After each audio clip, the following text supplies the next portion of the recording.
All right, we're back with the world-renowned and critically acclaimed Bar Banter podcast. This is episode 1476. Already back to Um, forgetting.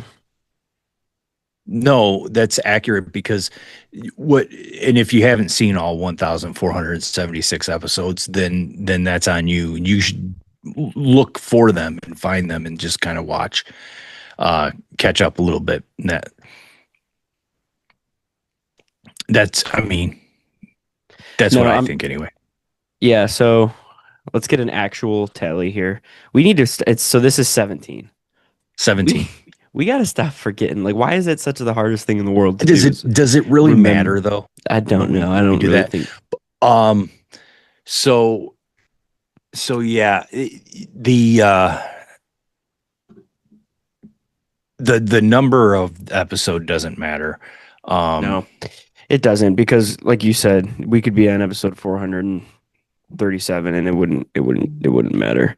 Because each if one is better than the previous though. That's the one thing that we got to talk about. hmm yeah. So we were talking before we started this. We were talking about like one of the big things that's going on in our world is the Lions. hmm I saw a thing that said that the Lions still have a chance of winning the division. Yeah. So we need the Bears and the Packers to both lose two down the stretch, and then we have to win out. We would have the tie break against the Bears by that logic, and then we would have an overall better record than the Packers. So we would then win the division because we're sitting at 8-6 right now. Um, Packers have three losses. Bears have three losses, right? Or the Bears have four losses. Bears have four losses. They're at 10-4. So, and then the Packers because of that tie. Yeah, which essentially gives in the loss column they're up two on us. Yeah. But I Although, saw a thing. how does So that what we work? Because they tied to a team that we beat, it's but they not a have that. loss though. That's the thing. So like that's like so they have to have um we need to have the same amount of losses for that tie to benefit us. So, well, and I was listening to Amon-Ra and EQ earlier. Amon-Ra was just being like, because EQ was asking him like, who do you need to win and lose and all this other kind of stuff, and Amon-Ra was like, we're just gonna win. He's like, I don't really care about any of that stuff. He's like, we just got to win out. Well, at the end of the day, that they have to win out. Yeah, And you got Pittsburgh, Minnesota and Chicago. I think Minnesota, it's so and the doable, Bears. so doable. Well, nine has had a couple of good games in a row. Fine. I mean, sure, Three touchdown passes, back to back games. but the Steelers are bad, right? 30 some points put up against both of those the last two opponents, the Cowboys and the Commanders. Well, I we said also put up Commanders. we that's yeah, we Well, I also put up understand, but what I'm 50 on those saying is guys. like you can't just sit there and say, okay, it's not like we're playing. I mean, we already lost to him once when he had a horrible game too. You know what I mean? So Yeah. it's like, the big deal is, okay, number one, are we going to be able to protect Goff, and can we get Gibbs off? Because that's the funny thing. Like that stat that Yeah. you showed, That like stat is he's insane. been like every other game, three touchdowns, no touchdowns, three Three touchdowns, no touchdowns, no touchdowns, touchdowns. and we win when he scores, we lose when he doesn't. Yeah, I think the thing was like it was like 13-0 in the last, 13-0 when Gibbs scores, and then like 0-8 or whatever when he doesn't. So it's like if Gibbs scores a touchdown by stats, we win the game. And so I'm Right. always looking for Gibbs to score. Not, I mean, I also have him in fantasy, so I mean that always helps. But yeah, I mean, it's just you've got three winnable games. I think you've got three winnable games. Yeah, we already lost to Minnesota, but I think that was just such a fluky little dumb game. I think the Steelers are bad. The only thing that bothers me or concerns me is just Aaron Rodgers likes to beat the Lions. He does it all the time. And then, I mean, we already manhandled Chicago once. I know they've obviously been playing a lot better down the stretch, but I think like at the end of the day, like I mean, we know Ben Johnson. in and out. So I think it'll be hard for him to pull up some new tricks. I don't know. We'll see. Like I said, that first game, it's just it would be really crazy to me beating a team like 50 something to 14 and then not being able to beat them again. Like it would just be crazy to me. But yeah, we got to win our Kind of last goes three back to games. you're not the same team you were at the beginning of the year, right? I Like mean, of you're course. not, I mean, we talked about that as far as the college football stuff goes, and we won't go down that road again. Yeah, no, because But people hate but that. again, Everybody I mean hates us. that's kind of like the thing though, right? Like, I mean, the Bears started out 0-2 and now they're sitting there at 10-4. So, you're playing an 0-2 Bears, and you destroy them, and then now you're playing a 10-4 Bears. Hopefully at that point in time they're 10-5. Yeah, You because know what I yeah, mean? So you then or 11-5, and because so they've then got one that way more you with you can Green make them Bay. 11-6, and then we're 11-6, and then we have the tiebreaker against them, and but we do need so we need I was it we needed the Packers to beat the Bears and then lose the next two games, Hmm. and then we need the Bears to lose to the Packers, and then we need to beat the Bears. Right. If that happens, We could win the division. then we win the division. So we need them to go 1-2, but the Packers have to beat the Bears, Yeah. and then we need to win out, and then we Yeah. can win the division. Yeah. Do we get into the playoffs without winning the division? See, that's the tough one too, because if we win out, we have the tiebreak against the Bears. So we just need the Bears to, regardless, we need the Bears to lose too, with one of them being to us. That's our thing. Or we need San Francisco to lose a couple. If we win out and don't win the division, we need some help. We need San Francisco to drop a couple. Because the problem is over there in the West. I mean, you got the Rams, the Seahawks, and the Niners that Right. basically were what our division was last year. Right. And all three of us got in last year. Right. So it could be a possibility that all three of them get in. Now that's another thing too. So we finally are at a situation here. So we were talking about like the college football playoff being, all jacked up. You're gonna end up getting like a 9-8 Panthers or Bucks in there. Do you think the NFL needs to start thinking about something that doesn't put a 9-8 team in over an 11-6 team? Because like you looked at last season, right, with the Vikings and how they only lost 3 games, but ended up being like the last seed, the last wild card spot. Whereas, but the week before, had they have beat us, they would have won the division, and then they would have been the 1 seed. So it's like, how do you go from 1 seed to 7 seed by 1 game? Like, I think that what you should do is like, yes, I think division winners should be in. I just don't think they should be an automatic home game.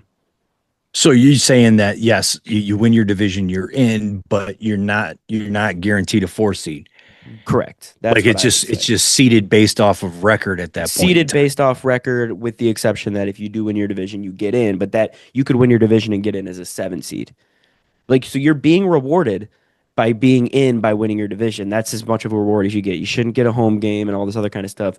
You're being rewarded for winning your division, so it keeps divisions. Because again, if you take away division teams getting in, then it's just going to be like the NCAA conferences. They're not going. Divisions aren't going to matter anymore.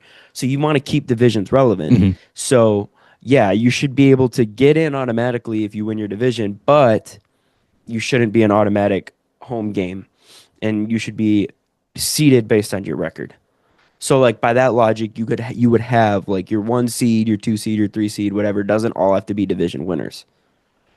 So you could, yeah, you could sneak in. You got the Bucks right now that they're what 7-7, Panthers are also and 7-7. right, but right now the Bucks have the little tiebreaker over them, Yeah, so the Bucks are sitting there as the but they play division each other winner. twice down the stretch. They do. They do. They play each other twice in the next three games. So that's, but so yeah. So I mean, I got no problem with that. Like you're benefiting by winning a division, by getting into the playoffs, because let's say that the Bucks end up 9-8. Right.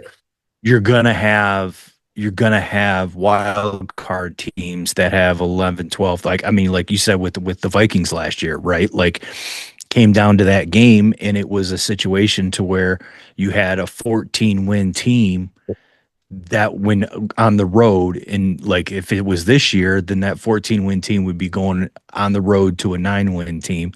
I don't have a problem with changing that and seeding it differently. Like, you get your benefit by making the playoffs and not having to sit home. But um yeah, I look, at the end of the day, I do like that. Like, there's no argument as to who's in, though, right? Like, I Right. mean, there's no, it everything is like all the tiebreakers and all that, they're Mhm. known, right? Like, you just, so it's you got to do what you got to do to get in. And and I think that there needs to be an aspect of that with on the college side as well too. Also, the situation too, I did see a thing, not to go down this road again, but I did see a thing to where it was like these bloated and inflated conferences really are make it dumb. That, like, you have three conferences that really matter, right? I mean, Yeah. essentially two, but three. And then there's four, you're called your power four conferences and stuff like that. And then the fact that you have all these other lower tiered conferences that, like, oh, well, we need to take the highest ranked conference winners. And so then you end up with these guys, because the conferences are so bloated, then you're leaving so many teams out. Mhm. Based off of that, I did see a thing to where it was like, you go with the top 80 programs, and then you end up with eight conferences and 10 teams in each. That way I can understand winning your conference and getting in. You know what I mean? Yeah. Because you're right there, right? Like, I mean, because if you don't win your conference and you're not in, like, then you're kind of like, you're not leaving out so many of these teams, right? Like, Exactly. so and then you go with, so then you have that, and then you take the next best eight teams that aren't conference winners. And then you have a 16 team playoff. And so I saw that, and I thought that was good. I like Yeah. that even better than what we had come up with. But yeah, the NFL, look, whether that's the only gripe, right? Like, does a division winner get a home game or not? And look, I go either way on it. I don't care. Mhm. I'm not too worked up about it, because it just is what it is. Um, but but yeah, I mean, you know what you have to do to get in, and the Lions are looking at it, and they're like, okay, well, we know what we have to do to get in. Essentially, at the end of the day, you just got to win out. Right. It would just And suck though, like for example, right, if the Bucks do end up winning their division at 9-8 and get in, and then we don't get in, and we got to watch the Bucks play in the playoffs from home when we manhandled them this year. Like that's the type of thing that's annoying, right? And like say we still have a better record than Tampa and then they still get in just because they won their garbage division that they play in. Like that's why I think yes, division winners should get in, but I don't think they should be an automatic 4 seed or whatever. Like they should just go in as a 7 seed or if they're like a 9-8 like that. But again, I guess at the end of the day, it doesn't really matter much, right? Because whether they're a 4 or 7 seed, they could still get in over a team that is 11-6 or whatever. You know what I mean? and at the end of the day too, like, okay, so, like, if we finish third in our division, there's no way we're getting a wild card. I don't think so. So No, then not it's this like, do year. you really, like, you finished third in your division? Like, do you deserve to be in the playoffs? Like, you know what I mean?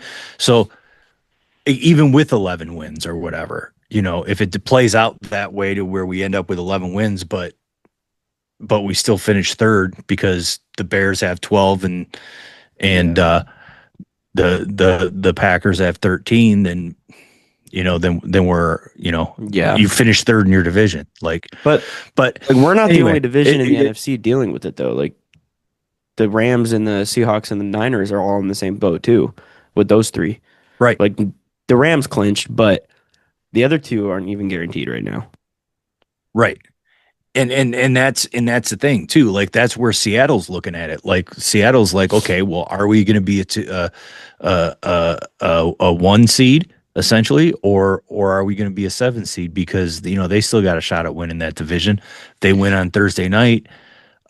You know, Yeah, then I think that's where the seeding matters, not whether a team gets in over another team or not. Like, you know what I mean? That's where the seeding matters. Like for Seattle's case, right? If they don't win that division, they're going to end up being a 6 or a 7 seed, which I think they should be seeded based on their record, as opposed to, you know, Tampa jumping them just because they won their division. So then like they have to go to Tampa or whatever. But then again, at the same time, you're saying that team's not as good, so why are they right? Well, then just go in and beat them then.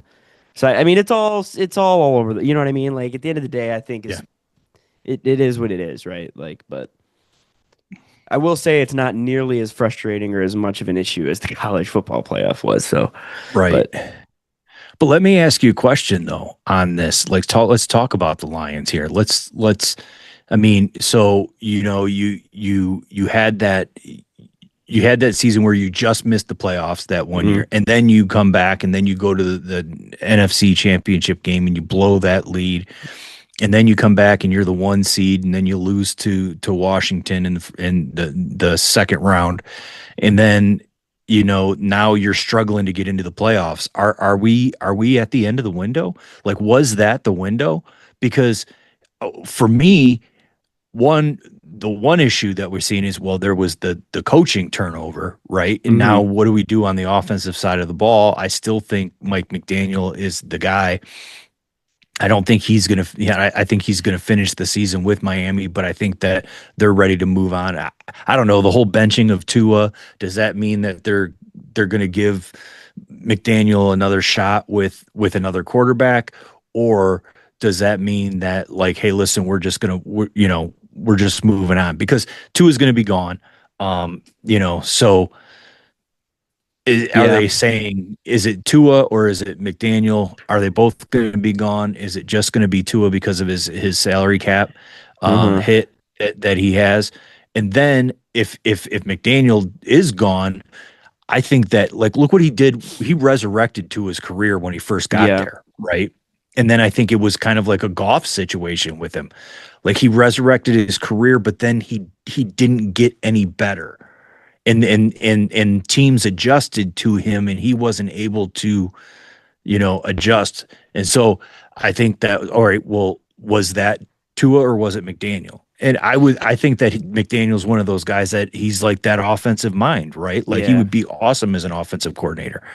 yeah. It's just Does I he have think what it takes to be a head coach? I don't know. right. I think it's too much on his plate. Kind of like, just like Matt Patricia, like you're great on defense, great defensive coordinator, but you can't be a head coach worth anything, right? Yeah. Also, while you mention that, like the benching of Tua, they didn't just bench him. I mean, they made him third string emergency QB. They Yeah. put Zach Wilson in front of him, and Hmm. they're going with Quinn Ewers as their starter. You know what? I'm actually kind of interested to see Quinn Ewers start. I think that'll be kind of cool. But yeah, they're. Yeah. I think Miami's in a position now where they're gonna have to have clean house. Like obviously, what they've been trying to do has not worked for the last X amount of years. So I think Miami's in a position right now where they're looking at cleaning house, and that involves players, coaches, everybody. Like they need a fresh start. Might as well get some new uniforms while you're at it. You know, like I'm glad you brought up the uniforms. oh yeah, you did. You wanted to talk about yeah. You I gotta you gotta take. I think and we could put them all up or whatever, and kind of do a side by side or Hmm. whatever on this. But I think every single team in the league from top to bottom, their 80s uniforms are better than what they have now. All I don't 32 think. teams. What's that? All 32 teams. All 32. Well, Well, I guess it. obviously the Texans and the Jaguars and those expansions, Carolina and who else was it? Who else am Well, I? but they Oh, still have I mean, the Texans don't have a throwback, but no. the Jags do, and they brought him back this year, and they look sweet. They look way better than the regular. So they were 90s, right? Yeah.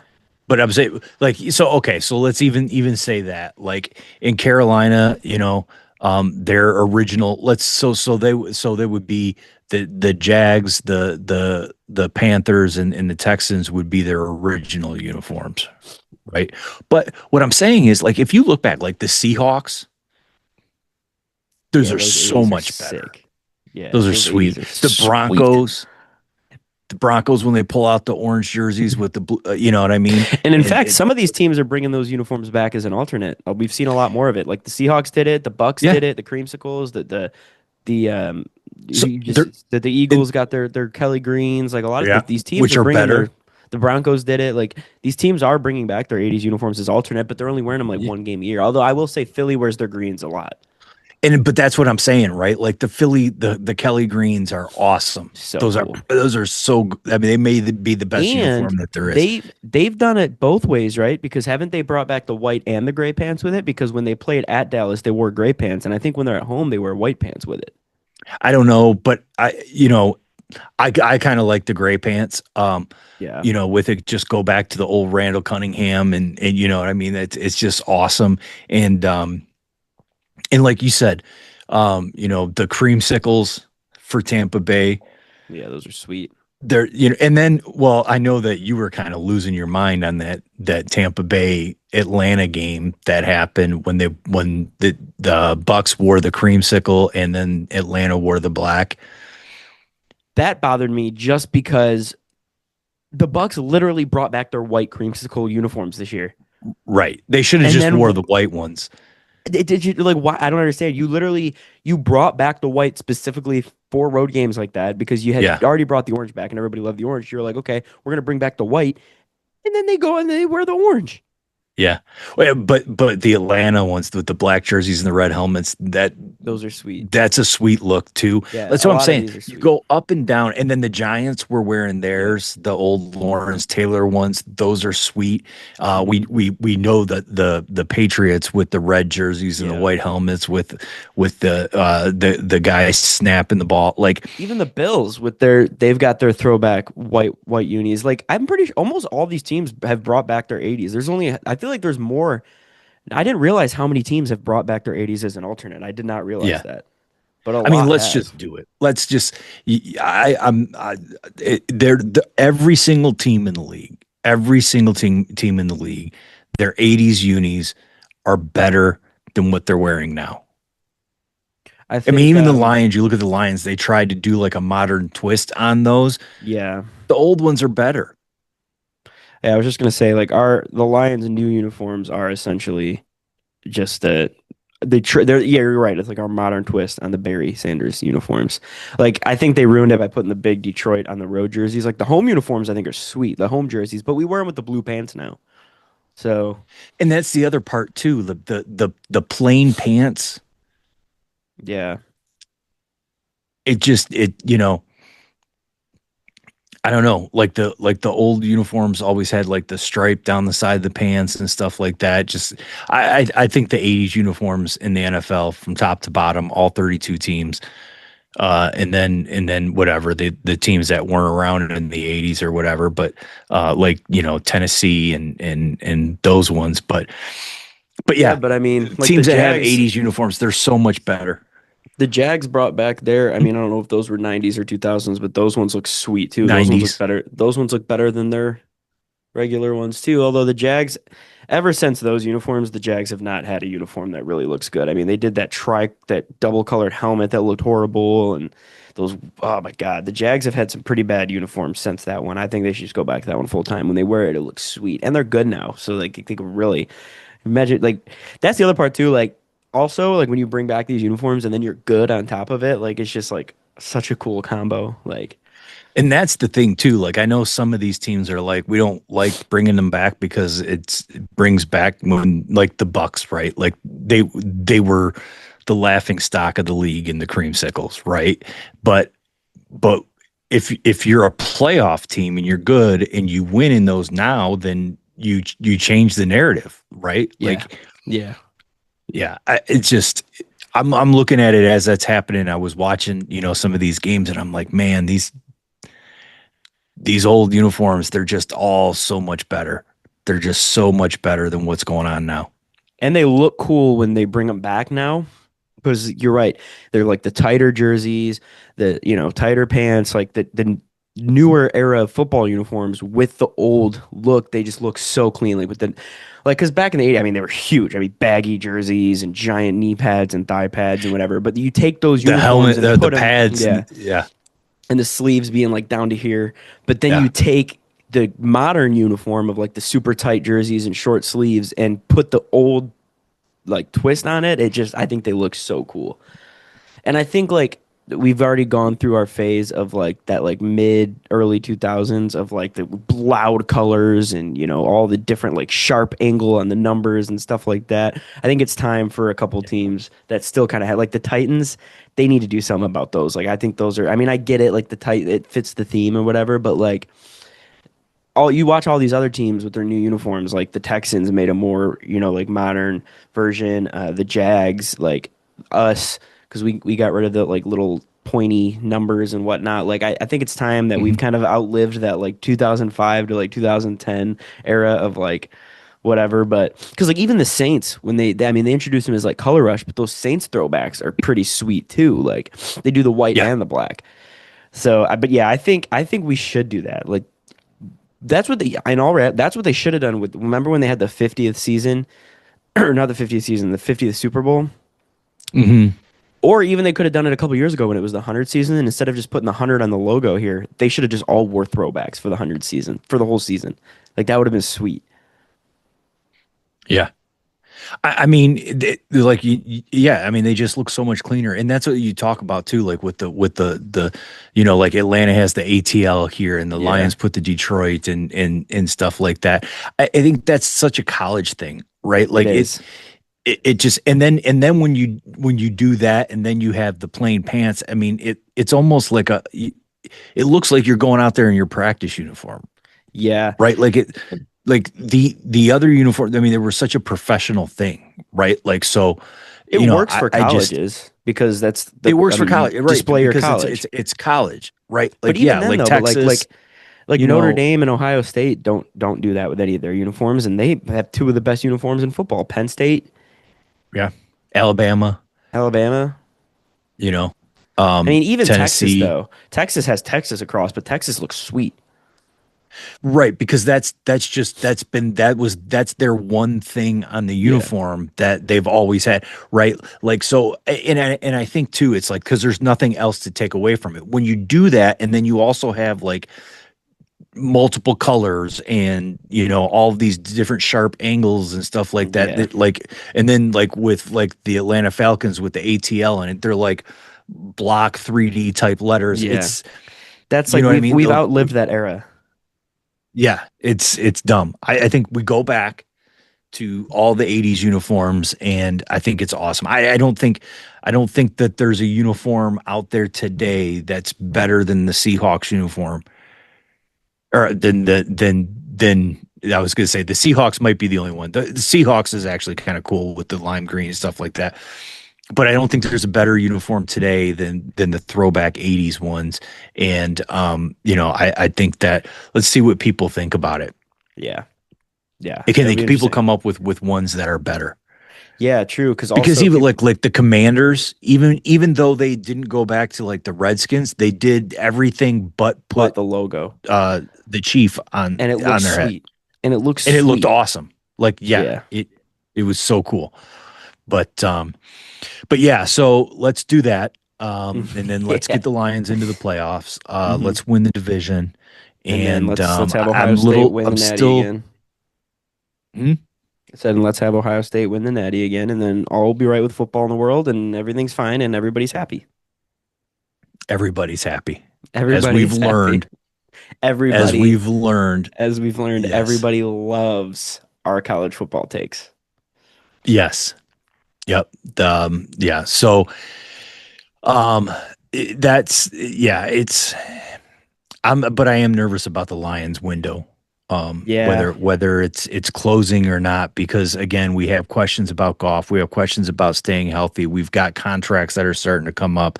We lost the coordinators. It's like I feel like we're kind of hanging by a thread right now, and I Hmm. don't feel like we're still in that window. And that's kind of alarming to me. Yeah, I think too, like we talked about this a couple weeks ago. Like after we lost to San Francisco, like Campbell said, that might have been our only shot. And it's looking like it right now. Like I mean, that really was like we had that game won. We were the hottest team in the league at that time. I think no, we would have. I mean, we would have had to play the Chiefs that year in the Super Bowl, but I think we at that time that was the same season we already beat the Chiefs. So, like, I think that we would have been able to beat them again, like, because we were playing so well at that time. So, I mean, yeah, it sucks. And then like last year, we looked so good all year, and then we just took a stinker first game of the playoff, like at home, like. And now it's like we're going to be scratching and clawing to get a wild card spot, unless we could still win the division. But more realistically, we're probably going to end up if we do get in, it's going to be a wild card spot, and then we're going to end up having to go to like we could luck out and go to Tampa or to Carolina first game, which would be ideal. But then we're going to have to run into Green Bay again. We're going to have Hmm. to probably go to Rams again or Seattle or something. So it's like, but then again, like you look at like okay, Thanksgiving we could have won that game. It was very close. You had a couple calls, whatever, but like we could have won that game. And then the Rams, we were playing really well in that game too. I think like mostly, I mean, the offense looked great. Obviously, they gave a touchdown that clearly wasn't a touchdown, so it's like I guess you could take that with a grain of salt. I don't even. That's the. Let's talk. Can we talk about that? I mean, everybody was talking about he was down at the one. He was down at the one. I don't He think didn't it even was a catch the catch. ball. Yeah, I don't he even didn't think it even was a catch the catch ball. because what unless they said that when his knee was down and he had possessed the ball, he was touched.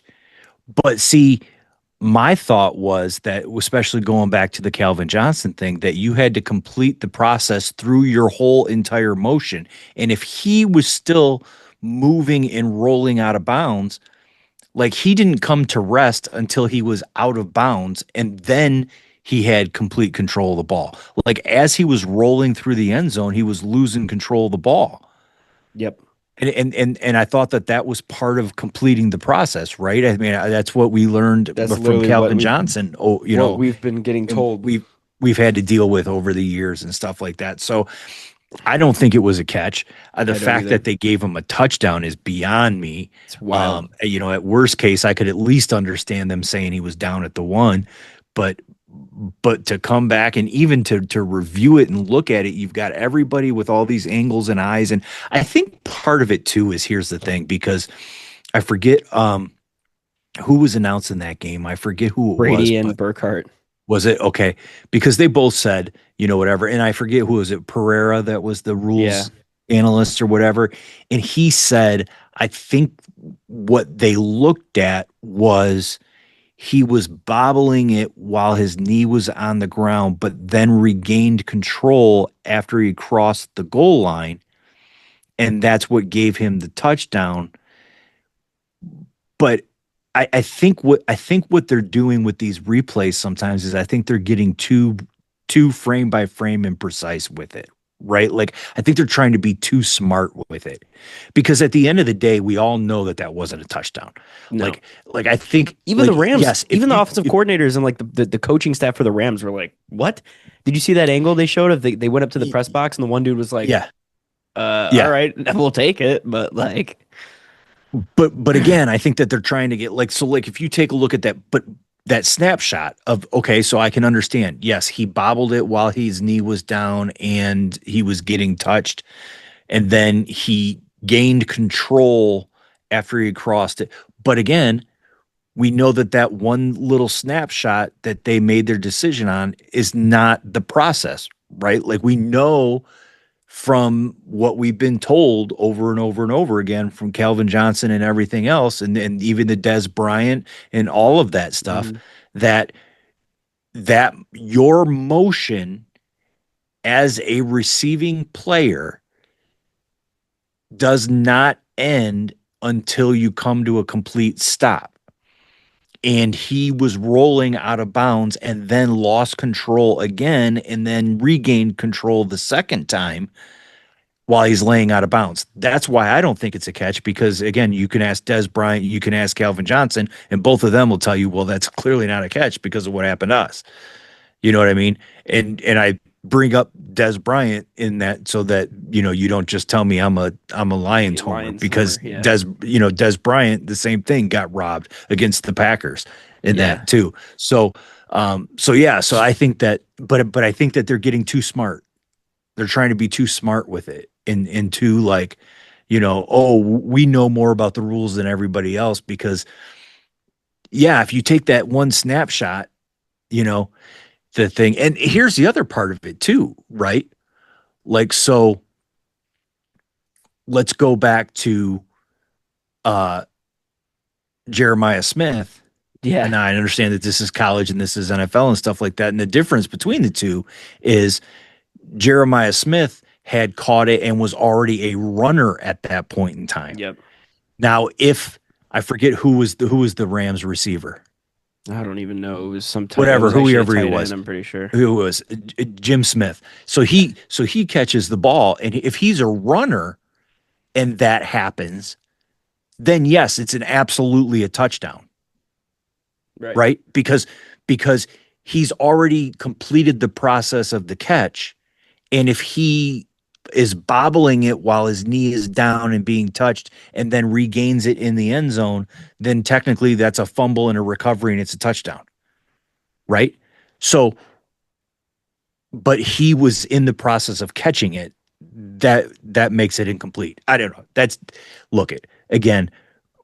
We've had even the smartest of analysts and officials and everybody that are like, we have no idea what the NFL considers Yeah, it's a catch anymore, or what the process is, or what it means, and stuff like that. But look, at the end of the day, like, is that what cost the Lions the game? No, what cost the no. Lions the game was they couldn't stop anybody Yeah. defensively.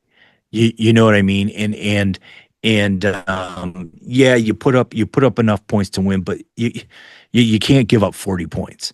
Right. You know what I It mean? just If you sucks because like we were actually like raving about how good Shepard was doing with the defense, and I don't even think it's his fault necessarily either. Once again, it's just like we thought injuries were bad last year.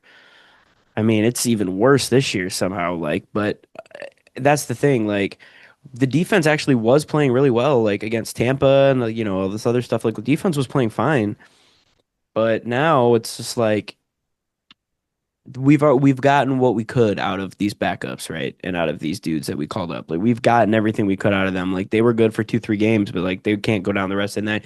Who knows if Kirby Joseph's going to be coming back anytime soon. Branch is done for the year. Our secondary shot, and I mean, we were watching that game. Like Puka was making DJ Reed like his bitch. Like yeah, Reed could not guard him at all. Now I and will Puka say, does that, but well, but also at the Puka, same that's just time, because it's like Puka's really, really good. Like, right. I mean, it would have been hard for anybody to guard him. Like, I mean, I'm not taking anything away from Reed, but Puka did destroy him that whole entire game.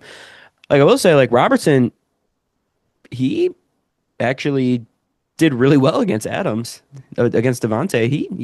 He locked him down until he got hurt. Yeah, Until and Adams I got mean there hurt. was a couple. I mean, it's just look, but listen, if you're relying on a Meek Robertson to be your lockdown corner, then that's where you have a problem. You know what I'm Yep. saying? So, like, and again, why are we having all of these injuries? And I understand other teams are having injuries and stuff too, and there it feels like there's just way more injuries across the board and across the league. Non-contact injuries, the ACLs. I mean, we saw Mahomes, and then we saw Parsons, and then you know what I mean. And it's like this is happening every week. Somebody's blowing an ACL or blowing an Achilles or something. Like, what is going on? Like, can we look at what the strength and conditioning coaches are doing? Can I we know, look right? at what's happening to these players? Is it because at such a young age they have to play year round and everything else over? I mean, you've changed all the rules as far as when you can practice with pads and all this other kind of stuff. You changed all the equipment. You went away from we were talking about in the 80s and the 90s when everybody had the big huge pads and stuff like that or whatever. You went away to slim everything down to hopefully people aren't like trying to make themselves into like torpedoes and stuff like Hmm. that. Like, but it's not working. The injuries are so much worse and so more way more frequent that it's obnoxious. I mean, how does Josh Schuler, who's the Lions strength and conditioning coach, how does he still have a job? Yeah, it's Because in the last unbelievable. 3 years, you haven't kept anybody healthy. Mm-mm. Like, what are we doing? It's ridiculous. Because do you have the numbers pulled up? Like, because we have the most injuries out of any team in the league the last 2 years. I don't know the number off the top of my head, but I do know I do know that I'm almost positive that out of all 32 teams, the Lions have had the most injuries over the last two seasons. And I saw this year we're tied with like two other teams for the most injuries just this season alone, with like 16 active players on IR. Um,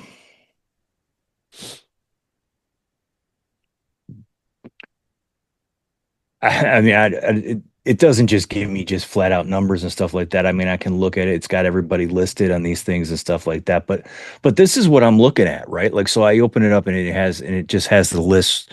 I'm on the ESPN, Hmm. um, whatever. But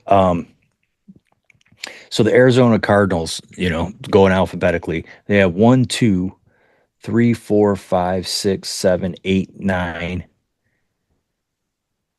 10, 11, 12, 13, 14, 15, 16 players on injured reserve. Yeah, I think that's one of the teams we're tied with And because I let's think we let's have go 16 too. and I'm looking. I mean, there's not a team that has less than 10. It's unbelievable. It's, it's just like So we all across go the league. we go to the Lions, and we've got 1, 2, 3, 4, 5, 6, 7, 8, 9, 10, 11, 12, 13 on injured reserve. And then 1, 2 players that are out for next week, that are not on injured reserve but haven't played all year. Yeah, all year. So, and then you've got the list of questionables that are like, Hmm. which that goes. I mean, you scroll down, and I think one of the healthiest teams out there. Well, I mean, they half their team is questionable, but I mean, as far as injured reserve goes, they're sitting there at like seven or eight on injured reserve is the Packers. But they also have 15 people that are questionable. Exactly. So that's the other part too. You're looking at IR, but like also like the people Yeah. that just because you're not on IR, like you're still not playing and you're missing a bunch of games. Yeah, it's I mean, I think mean about the it's Lions. Like we haven't had Kirby Joseph all year, really, and then now we just lost Branch.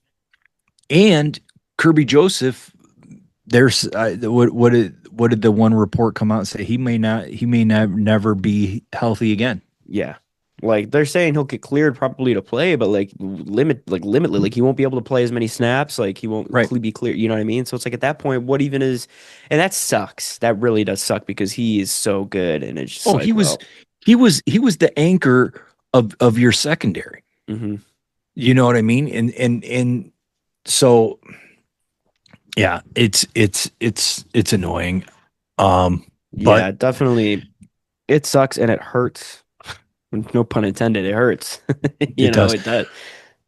But that's the thing, though. It's not just the Lions. It's Yeah, yeah. we see it and we feel it because we're Lions fans. But it's every team's dealing with it. But it's an annoying thing, and then that's why I'm like, so does that like, and how are we replacing these guys, and who are we replacing them with?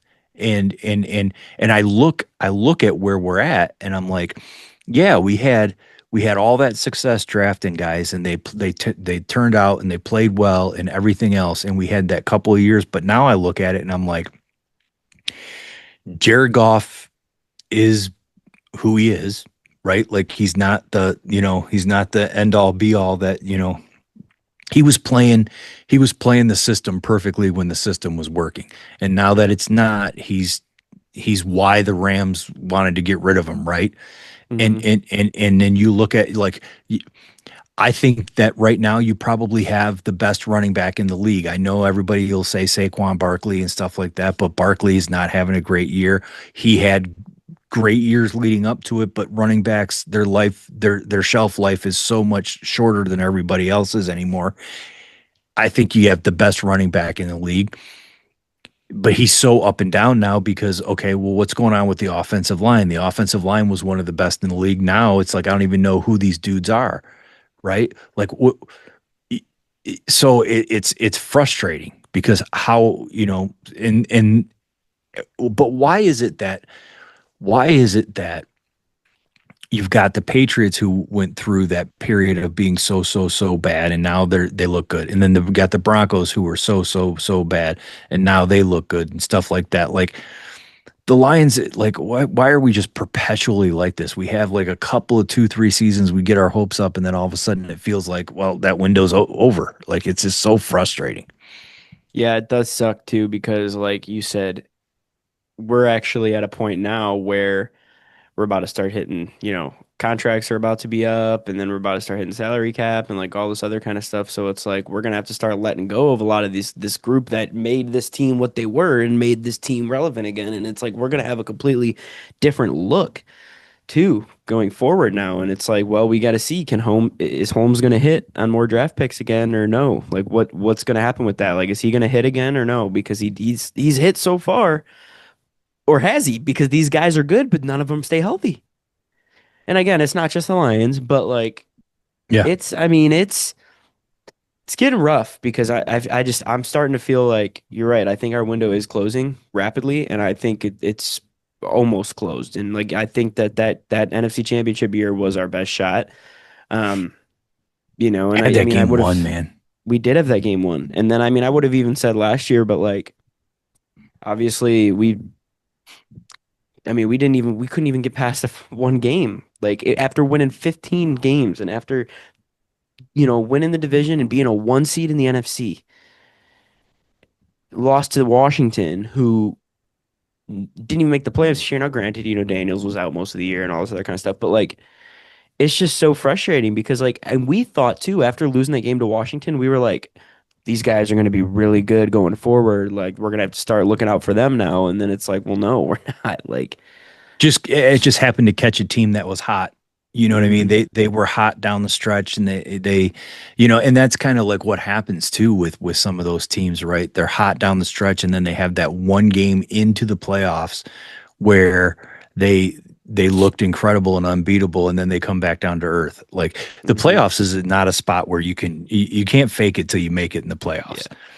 You know what I mean? Like, yeah, you can win one game and stuff like that. And that's why, like, we talk about like football is so much different than basketball, right? Like these Cinderellas and stuff like that. Like, you might be able to win one game. You know what? Yes, the Appalachian States beat Michigan, but that happens once every 50 years, right? Like, you had the Boise State but then Boise State's program elevated mhm, and they're a mid-tier team or whatever, but the Oklahoma game or whatever it was, but you have those games, and those are anomalies, right? Like a team, like even if JMU beats Oregon, or even if Tulane somehow beats Ole Miss, that's it. They're you know what I mean? That team's not going to go on a run, right? Like right, I mean, they could get lightning in a bottle for one game or whatever, but then that's it. Like it doesn't happen like in the NCAA tournament. You get a team that has one great player that like Danny and the Miracles with Danny Manning in Kansas that year, or you had it's a Steph Curry Davison team that made it to the Sweet 16 because they a couple upsets and stuff like that, with the Wally Serbiak team at Miami of Ohio, because but that happens, and then they only get so far too, right? But they can have a couple in a row. You can't do that in football, no, and so. That's why like that's why what the Chiefs did, and what the Patriots did for all those years was so impressive, right? Like you had to be that consistently good for as long as you were. That's really kind of, in the Packers, I mean, the yeah, Packers, they might, and then also look at what Tomlin's done, right? Like he said, they yeah, doesn't have a ton of Super Bowls or whatever, but I mean, he's been there for how long, and has never had a losing season, and now has them on the brink of winning that division, and getting into the playoffs again with a home game, and it's it's so hard to do in football, and that's why it's like when you have that window and you have that opportunity, like the Lions were at the 49ers, they had that game won, you gotta win it. You know what I mean? yeah, You can't just be like, okay, well, we're gonna be just continue to get better. No, every year, every playoff, this is it. This is our chance, and you have to look at it that way. yeah. Well, I'm gonna be at the Lions game this Sunday, so I'll be reporting live from Ford Field. Um, Post some pictures and stuff on the Instagrams and whatnot. But so while I'm there, like, okay, so where do you go as far as like what am I looking at here? Do I with food? Do I go hot dogs? Do I go popcorn? Do you go nachos? I mean, So what's the best stadium snack? I don't think you ever go wrong with a hot dog, right? Like I think Right. the hot dog is always the play. Do you end up trying to find one of those little niche stands that has like the unique like fruity like restauranty type foods and stuff Yeah, like that, and then you're spending $50 on it or whatever. that's the other part of I it think too. That's the nachos is a problem. good play. But the problem is like you can't really get a loaded nacho anymore. It's Like you just end the up you with just the get the chips and the cheese. cheese, You just get and cheese and like salsa. yeah, and You it's get like some what do we do? jalapenos. They throw a Yeah, little I mean, jalapenos what in do them. we like? What are we doing with that, right? Like, I mean, it's fine, but it's like yeah, I would rather have a hot dog than that, It's not like the um, baseball games where they put them in the helmets. right? Or do you find it where you can get like a brat or something like that? You get like a brat with like the grilled onions and peppers on it, like that's a good play. You go with the soft pretzel, the big old soft pretzel, Soft pretzels, not bad. Soft pretzels, the not bad. pizza. Popcorn is always a good play too. Like, I mean, you get a big tub of popcorn. Yeah. Like that's something that you can just go, all game long and whatever and Or that like kind of stuff. the little individual four square pizzas are good. At least Yeah, see, like it's that's the usually thing Little at Caesars. because you Well, at go to least Little all the Caesars. Detroit games are Little Caesars. But Yeah, like I yeah, mean, if you get some of the other places, probably like Domino's, Papa John's, whatever. But like any live event in Detroit is always Little Caesars. But like a little four square pizza. Sometimes you do like the big, like I'm sure like in New York and stuff, you probably get the big slices. They probably yeah, go buy the slice. yeah. But I do like it. I do actually kind of like the brat or the Italian sausage with the grilled peppers and onions on it. I think that's then you throw a little bit of mustard on there, and Hmm. then you just go to that's. I think that's the best play at a football game. Because I think that the hot dog is a baseball thing. Just a Yeah, for regular sure. hot dog with mustard, that's a baseball thing all day long. But I think at a football game, because I mean that's what you want when you're tailgating, right? Yeah, Like you yeah. want, I mean there you could go all out and stuff like that, but I mean just brats or sausages on a grill with some peppers and stuff like that. I think, come on, that's a good It's a move. good time. It is. It's a real good time. One thing that we never really mention when we talk about concession stand snacks and stuff like burgers. You never can get a good Berg Stadium burger. It's never there.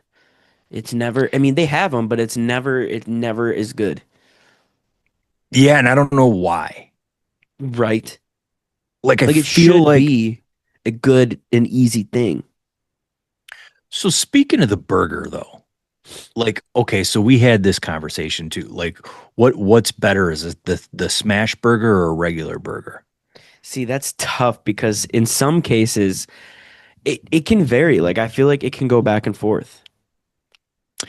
If Or it's done right, a smash burger is a really good time.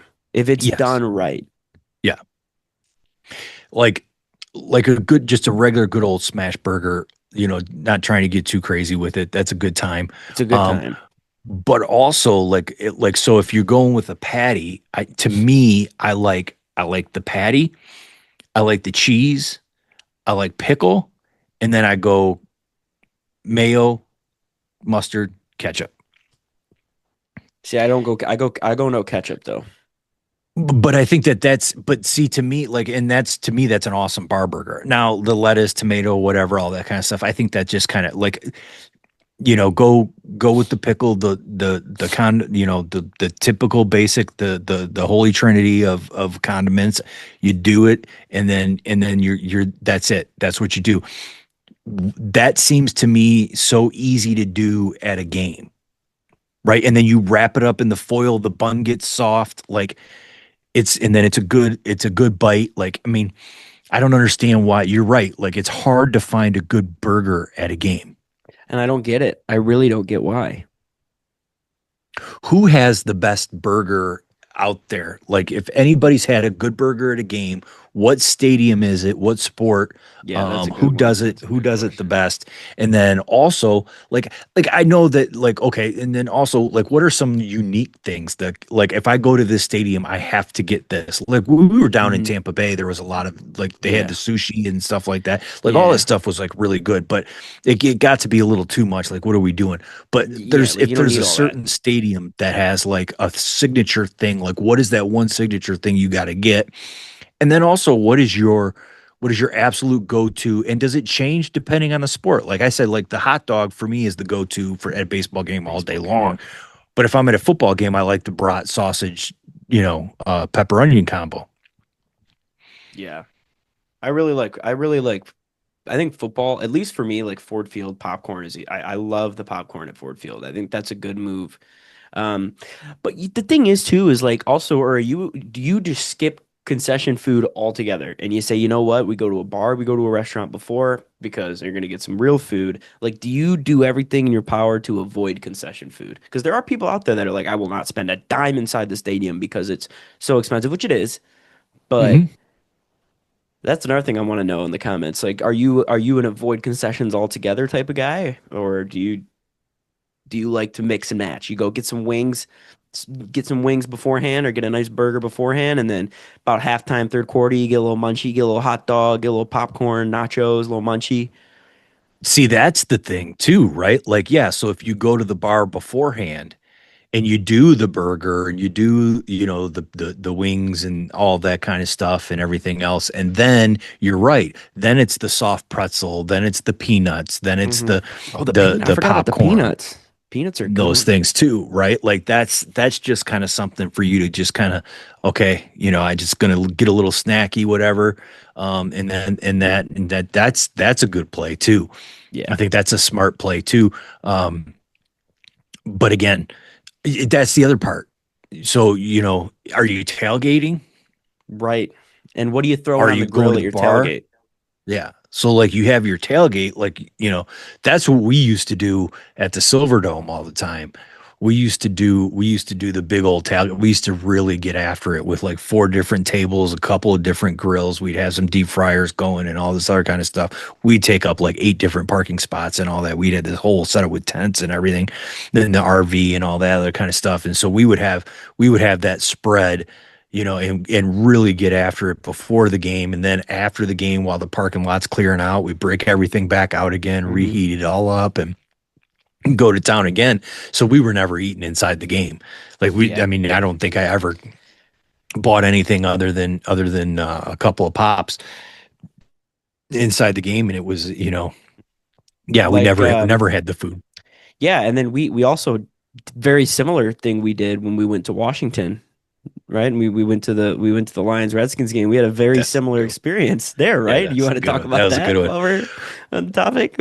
Let's That was we a haven't good talked one. about so we talk about how we go to all these MLB games, right? And how we're trying to hit every MLB ballpark. But back in 2013, we went to a Lions road game, and I know you've gone to plenty. Like Uncle Gary, you guys have gone to plenty, but I've only been to one road Lions game. Well, two. I went to Tampa when I lived in Florida, but I've only been to two road Lions games. My first one, I was 13. We went to FedEx Field, Washington D.C. Uh, let's break that one out. Let's get a story time for Yeah. for that trip.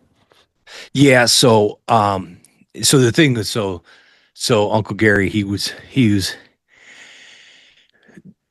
he had met this guy Keith, right?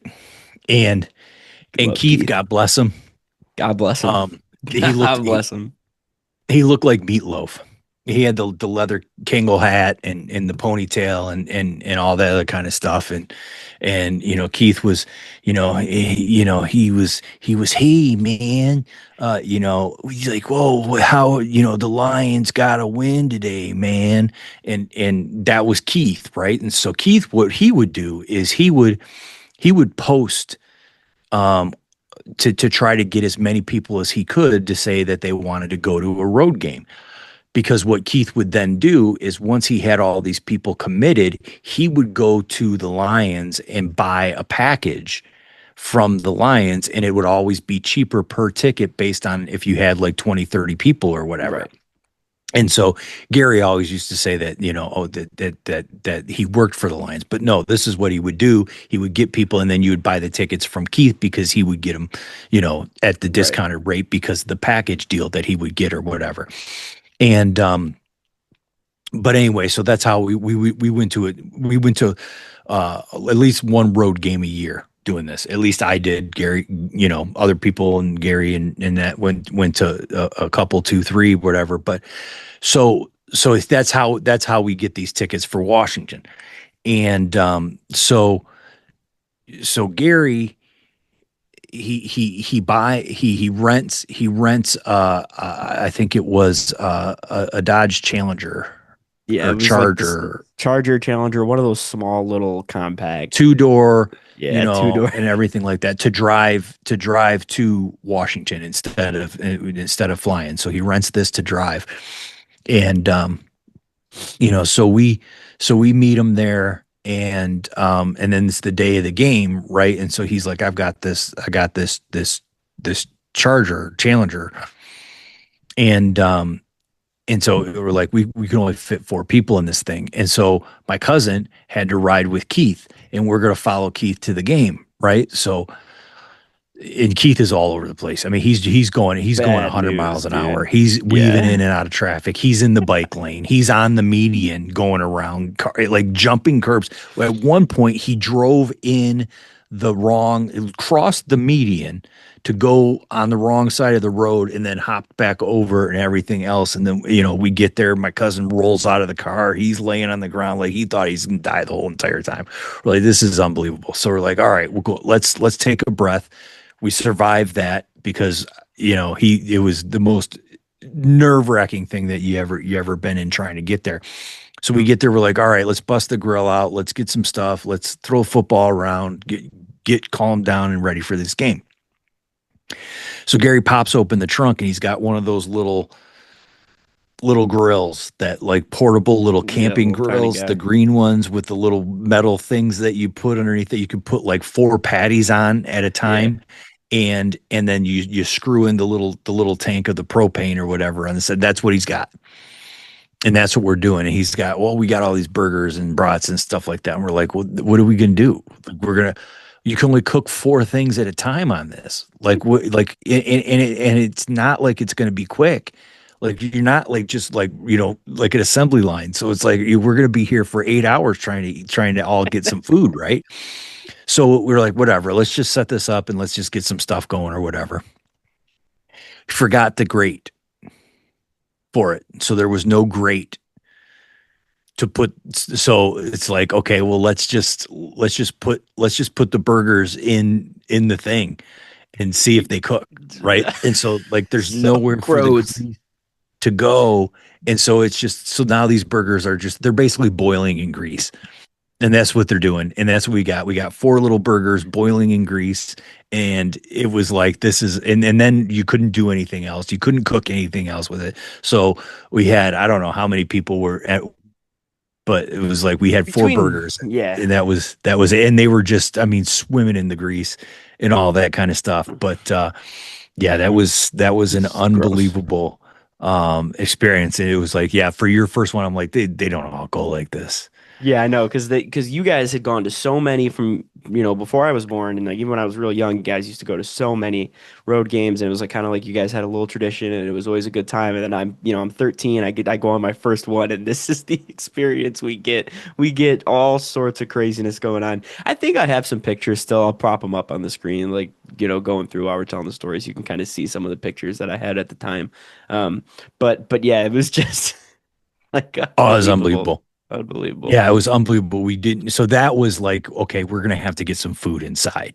Yeah. Like that was like it's because this was kind of ridiculous. And the thing and then the whole experience. But there was a lot of places like Buffalo was awesome.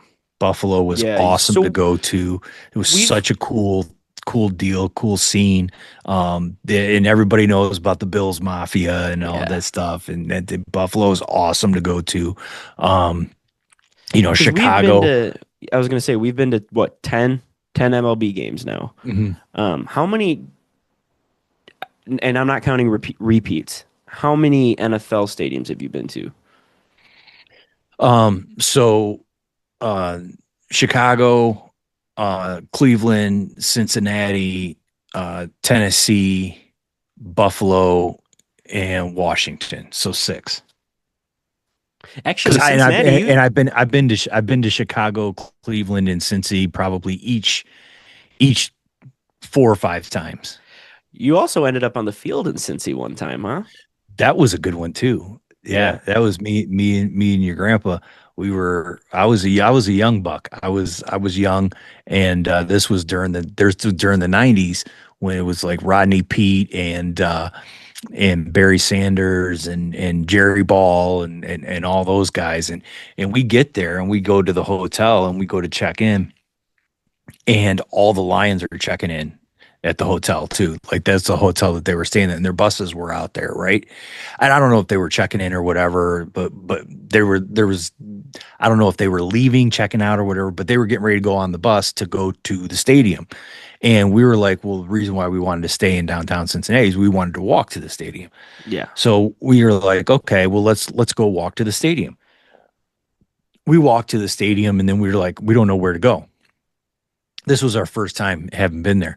And so we walked to the stadium and we're like, I don't know, here's a group of people. Let's follow them into the stadium. And so we walk in. Next thing you know, we're walking through this tunnel and everything else. We jump on this elevator. We're with these people. We don't know what's going on. Next thing you know, we're like down in the basement. We're like walking through again and everything else. And then all of a sudden, these doors open up and boom, we're on the field. We're just standing there on the field and the players are warming up and everything else. And we're like, what's going It's crazy to me how nobody like checked your tried to Unbelievable. like nobody was like you got like let me see your tickets, you got any passes? Like did people have like lanyards or Nothing. anything? Like I guess in the We were 90s it might have been standing in an elevator with people that were like clearly worked for and we're in our Lions gear. Like they had to know that we had no I like we didn't belong there, right? Like I mean, it's just so I good. Like but they were just like whatever. Like if this is what they're doing, that's why it's always kind of like like act like you're yeah. people as long as you act like you're supposed to be there, people will think that you are supposed to be. Now, obviously, it's a little different after 9/11, right? But like Well, this yeah. was well before that, um, but yeah, it was So did you guys unbelievable. stay on the field for the whole game or did they end up making you guys leave it? No, we were down there, and then when they started getting to the point to where, so we were just kind of like standing there watching them, warm up and stuff like that. And I mean, we could have walked anywhere we wanted to, down on the field area, but then, they started roping things off for like the player. Introductions and stuff like that, and then that was kind of like when they were like, okay, well, what does your pass say as to where you're supposed to be? And we were like, Yeah. we have tickets. Like they're like, all right, well, go to your seat then. They were just like, how did you get here? We're like, we just followed people. We didn't know where we were going. And they're like, oh, okay, well, good. That's real good. We just Way to sitting go, down there like Cincy. we're just sitting there like this, like, all right, we're on the field. Like this And is so this was obviously like early 90s or whatever. So this was no phones. Like you weren't out there. You couldn't have. So you don't have any pictures or any documentation of nothing, that or anything, man. That sucks. But nothing. you got the story though. That's good. That's a good Yeah, time. I We mean, we were in the hotel lobby with like yeah, Jerry Ball, Rodney Pete, Barry yeah, Sanders. just hanging out with the Actually, dudes. the funniest thing about that before we even so we got there and we get to a hotel. So that was the thing. We had checked in and we were going to our room to put our stuff in the room. And so we while after we had checked in, we were walking um to to our room and we were going down the hallway and there was a guy that walked past us and he was kind of short and wore a Detroit Pistons t-shirt and a Cincinnati Reds hat and some mesh shorts and we walked by and I looked at your grandpa and I was like, I think that was Barry Sanders. And my dad's like, he's like, no, that wasn't. He come on, like, and if you know Barry Sanders, then that's what he would wear. He was the most unassuming, person, the thing. But he was just walking by himself in this hotel, and it was like, no, that couldn't be him. Like he would have like Yeah, you would people think. around him, right? Like, I mean, and there would be at least people asking for autographs, but he was like just walking down this hallway by himself, and he walked past us, and I was like, I think that was Barry Sanders. We go to the room, and then after, we're like, okay, well, let's go walk towards the stadium. Maybe we'll grab a bite to eat on the way there or whatever. And that's when we came down back into the lobby, and then that's when the team was loading up onto the bus, and Jerry Ball, Rodney Peete, all those guys, we're getting on the bus to go there, and I was like, to see that was Barry Sanders, and so then that's when we just walked over to the stadium and just ended up right there on the field. Like it Did was like, did we win that game or no? yeah, Oh, you did. Nice. yeah, yeah. That was when we were really good. I think that was the year that I don't know if it was the year that we went to the NFC Championship game or not. Um, but it was right around that time. So that was when we were, yeah, it was the latter half of the 90s. So it was either 96, 97 time frame or whatever. So yeah. Gotcha. It's cool stuff though. It's a cool No, story. actually, no. I'm wrong. I'm wrong. Oh, okay. It had to have been earlier because I was young. It had to have been earlier in the 90s. So it might have been right Were at the you beginning of the 21? 90s. What's that? Were you 21? No, I was not. I was young. So So it you were it like had to probably have still been in middle like school? it had to have been like 89, 90, 91, somewhere around there. Hmm. So maybe we weren't good, but But do you remember this? But they did win the game. yes. Okay. Yep. Yep. Yep. And Good so stuff. Good yeah, it stuff. was unbelievable. It was unbelievable. But yeah, that was that story. And then there was the other one. I maybe save the story for another Yeah, time when I ended up playing being Barry Sanders' security guard. oh yeah, that's a good story too. We'll save that for the next We'll episode. You we'll guys, tease that one. yeah, I'll go grab the hat that he signed for me while we were doing it too. That yeah. was that So got ruined by Scott Mitchell signing the underside of it. Scott Mitchell, what a guy. Yeah, so next week, guys, make sure you tune in to hear that story about how my dad was a security guard randomly unpaid for Barry Sanders just for shits and gigs. So we'll tell that story next week. We'll hopefully have some good stuff to talk about football wise with the Lions, and hopefully we win. I'll be at the game. Hopefully we take care of Pittsburgh there, and we'll also have the first round of the college football playoff out the way too. We can talk about. So yeah, make sure you guys are subscribed to YouTube. Make sure you guys follow TikTok and Instagram, and that's all I got for this week. All right. Catch you on the flippity flip.